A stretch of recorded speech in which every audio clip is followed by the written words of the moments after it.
So I finished The Emperor of All Maladies, a biography of cancer by Siddhartha Mukherjee. Hope I'm pronouncing that right. I tried really hard this year not to read any books by American authors, and I got 4 months in, but I wanted to read this because, it won the Pulitzer Prize. It's a very famous, popular book. It covers the history of cancer right from 2500 BC up to present. Mostly focuses on the 20th century, of course. The story really starts in the 19th century, but it's really good. He's a really great writer. He's got great metaphors, and you don't need a biology degree to read this. Some understanding of biology at like a high school level would help, but a very accessible book. It does really focus on Boston and the East Coast of the U.S., but I think that's because the author worked there, and that's sort of what he knows. But also, I think a lot of the history did occur there. I'm too ignorant to sort of know, but from this book, it seems like the Boston area was very influential. That's sort of the most of the stuff in this book come from that area. Now, that doesn't mean that he doesn't talk about other places and people and sort of trials in different areas, but for the most part, it's the Boston, the sort of East Coast of the U.S.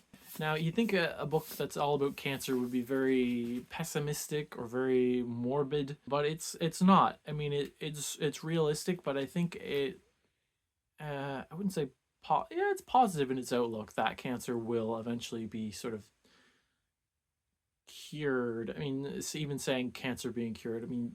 Throughout this book, we find out that cancer means many different things, and many different diseases are cancers, and there is no universal cure.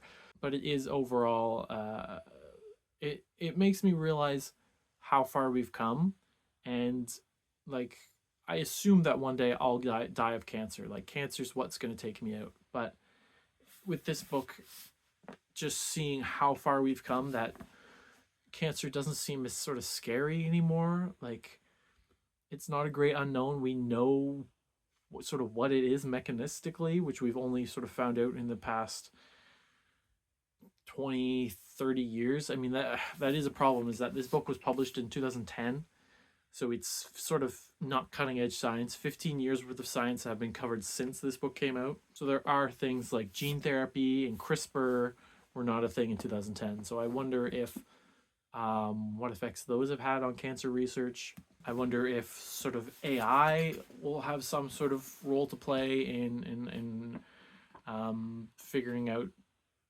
maybe not diagnoses or treatment, but understanding what genes have gone wrong, and what cascades and pathways that causes, and sort of tailoring your own, what is it called? It's like a personalized medicine. Is not mentioned at all in this book.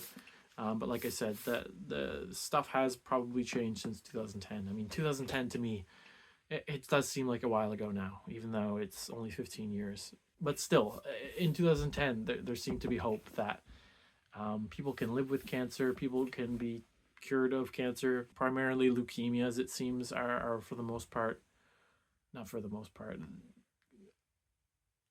There's a lot. Anyways, the cancer's very, very different. But it was a good book. He is a wonderful writer, and I think this was very informative, and he must have spent a lot of work on it and interviewed a lot of people.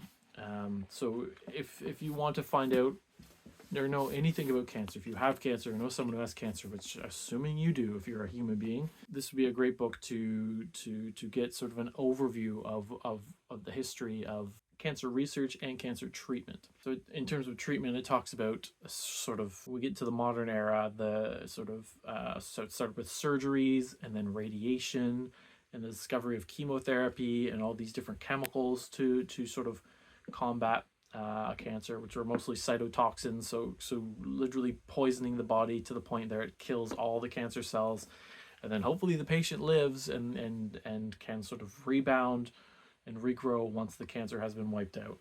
And then sort of a combination of using radiation to sort of nuke the cancer cells, and then chemotherapy to suppress and kill any remaining ones, or a combination of all of those, where you surgically remove the cancer and then you irradiate the place around it, and then take a whole bunch of poisonous chemicals to kill anything that remains. Yeah, a lot of stuff I had no idea about.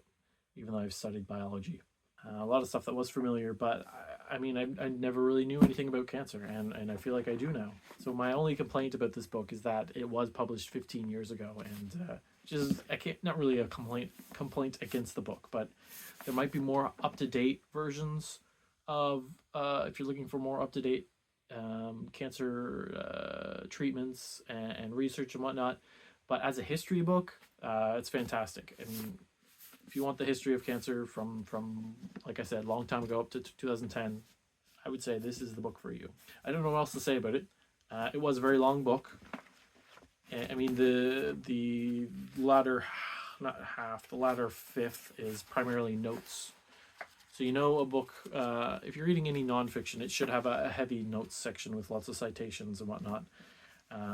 That's one thing. When I'm reading nonfiction, even when I'm reading fiction, I prefer authors who are sort of experts in their field. I mean, this guy is a doctor, a medical doctor, an oncologist, so he knows his stuff, rather than reading it from written by a historian. It's kind of amazing how well we as a society had done in terms of cancer treatment, not knowing the mechanisms of oncogenes and cancer genes and sort of tumor suppressant genes and growth genes and whatnot, like not knowing the genetics and how people were still able to come up with chemicals to stop and kill these cells. Pretty cool. There's a whole chapter on prevention and sort of cigarettes and how that I guess not in my lifetime, because I sort of lived at the tail end of it, but how the 20th century was sort of the century of cigarettes, and it was only at the end of it that people realized, oh, this is like horrible and causes cancer, let's stop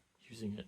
And then as a society, we've sort of quit, as it were. But I mean, I can still remember people smoking in malls when I was young. So yeah, it's interesting to see how far we've come, and even like from the 1980s to the 1990s to the 2000s, and then realize there's been 15 years of research done since then. It makes me not worried so much about cancer personally. I mean, like I said, it's probably going to happen. It's probably going to kill me, but I feel like we as a society have a good enough grasp of it that if it comes to me 40 years from now, who knows what the world will look like in 40 years. I mean, hopefully it could be taken as a pessimistic statement, like, but yeah, I think it is generally an optimistic book, which is a weird thing to say about the history of one of the world's most prevalent and sort of humanity's greatest disease. I don't know if that's, he never calls it that, so I'm not going to call it that. Anyways, so that was my weird disjointed ramble about this book I read called The Emperor of Maladies.